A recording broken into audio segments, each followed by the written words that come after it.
What's up gamers, DreamcastGuy here, and it's Top 10 Thursday, where we count down the very best in gaming. This week we are doing Top 10 Game Trilogies. Making a good game is hard, but making 3 good games that are connected seems nearly impossible, so today we're honoring the best of the best. Number 10. Crash Bandicoot. In the mid-90s, game developers were experimenting with the proper way to do 3D platformers. Up until then, every platformer was 2D, and so the task was pretty simple. Run to the right and create some cool things to jump over and on top of, but when things went 3D, things got a little more wonky. When Crash Bandicoot came out, it broke onto the scene in a big way. Each game had us running through vastly different worlds, and built upon each previous game in all new crazy ways. My favorite of the trilogy has always been number 3, Crash Bandicoot Warped. This one we are skipping through time and all chaos breaks loose. This game really had it all, driving motorcycles, jumping over robots, or even sprinting across the Great Wall of China, and since everything has this cool art style, everything looks great even today. Number 9. Xenosaga. Basing an RPG trilogy around giant robots in space sounds bad, but Xenosaga actually managed to pull it off perfectly. Set thousands of years in the future, mankind now lives completely in space. Earth is gone, erased from every map and all but forgotten. Humans are now locked in a desperate struggle for power, trying to find anything they can to protect the last of its people. Along with this vast plot, it also had a really good combat system. It's your standard turn-based combat, but it mixes in a lot of giant mechs, keeping things really fresh. The entire trilogy was actually hundreds of hours long, with tons of great voice acting from tons of talented actors, and on top of that, full orchestrated music. This is one of those games that I think every hardcore RPG fan needs to try out, because really, something this big needs to be seen to be believed. Number 8. Uncharted. The Uncharted series really redefined how people see action games. With over-the-top sets, crazy storylines revolving around lost treasure, and even explosions that would make Michael Bay happy, it quickly gained a massive following. Something that made this trilogy work so fantastically was the way it presented itself. Each chapter is one long, fluid adventure. From start to finish, it's all one gorgeous scene that still sticks in my mind all these years later. I'll always look fondly back on this crazy fight I had in Uncharted 2. There I was, hanging off the side of a speeding train, trying to fire my machine gun while also dodging passing signal signs, all the while seeing the rushing foliage around me. It was just an insane, perfect thrill. Number 7. Onimusha. Do you like samurai? Do you hate demons? Well, congratulations, there's actually a trilogy based around a samurai fighting demons. Playing as the lone swordsman Samanosuke, you're trying to rid all of feudal Japan from the ancient undead warlord Nobunaga. While the sword fighting against interesting monsters was fun, what really made it off the wall and awesome was that each game really upped the ante. Each game just got crazier and crazier. In the third game, you're actually skipping back and forth between 2 protagonists. One we're still playing as Samanosuke, and the other one we're actually playing as French actor Jean Reno in modern day. Yes, the famous actor Jean Reno, in modern day, fighting with guns against demons. Leveling up all the weapons with souls, getting to wander in these fascinating slices of far-off lands, all of it came together well to make this series truly in a league of its own. Number 6. Gears of War. This trilogy really helped the Xbox 360 get a strong early start during the last console generation. It was the first game that came out that truly felt leaps ahead of anything we had played before.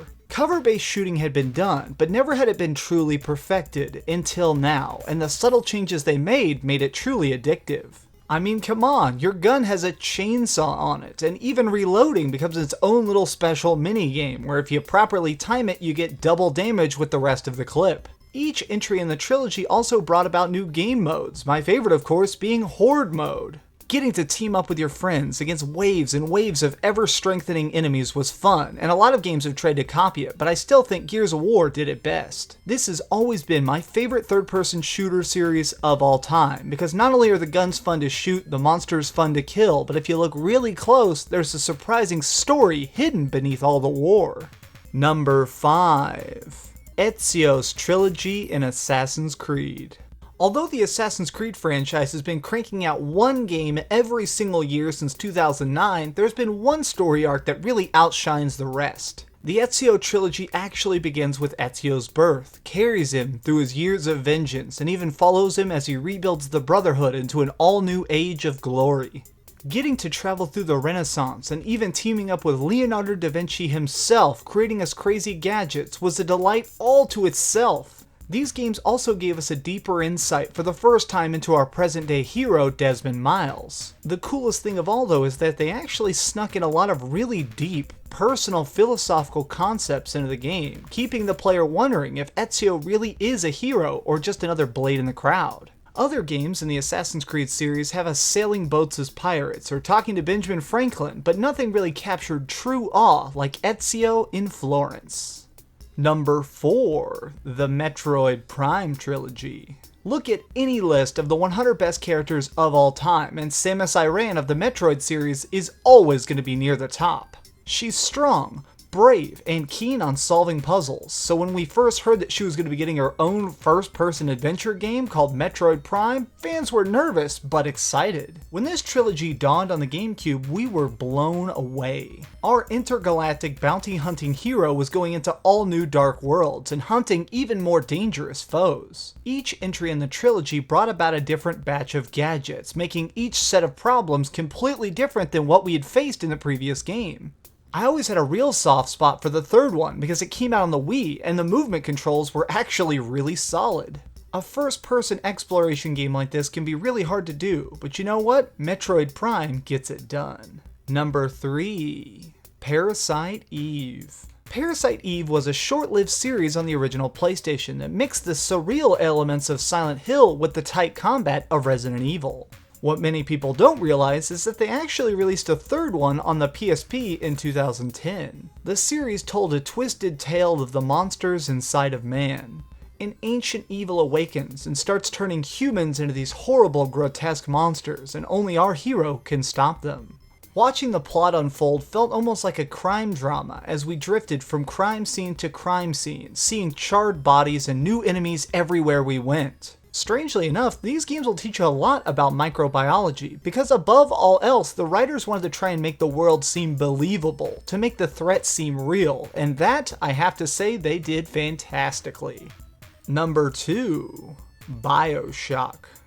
A good setting can completely alter your experience in a game. A city deep beneath the ocean, filled with geniuses driven insane by their own creations. Flying buildings in the sky that are covered in terrible people who think your death will save their broken town. These games take you to the very depths of darkness, and along the way, these environments almost become a character all to themselves.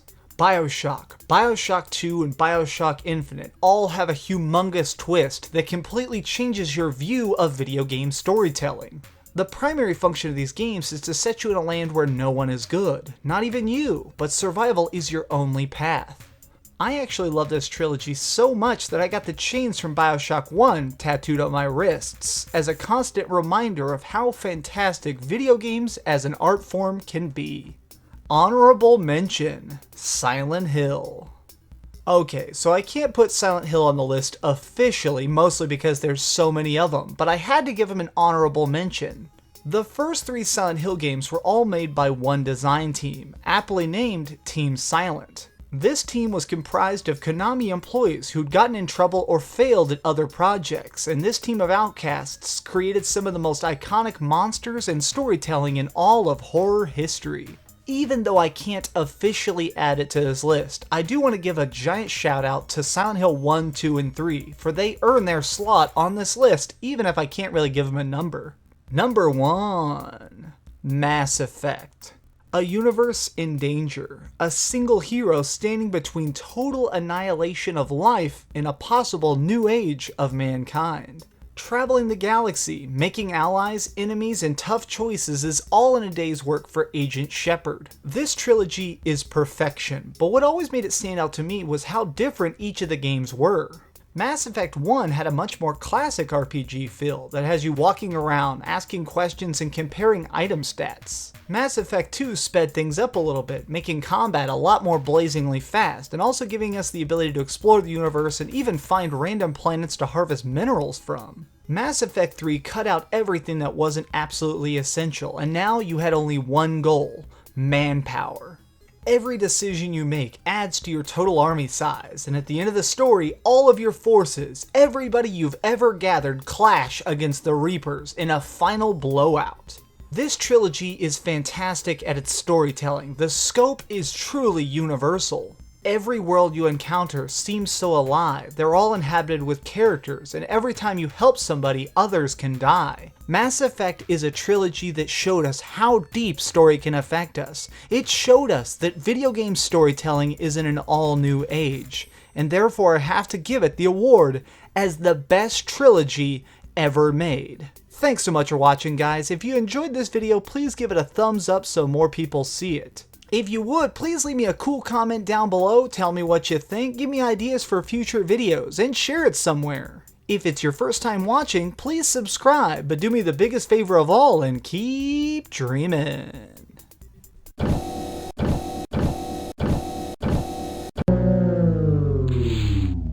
Thanks so much for watching. If you liked this video, maybe check out my last video. Please subscribe, and if you want, share this somewhere with your friends.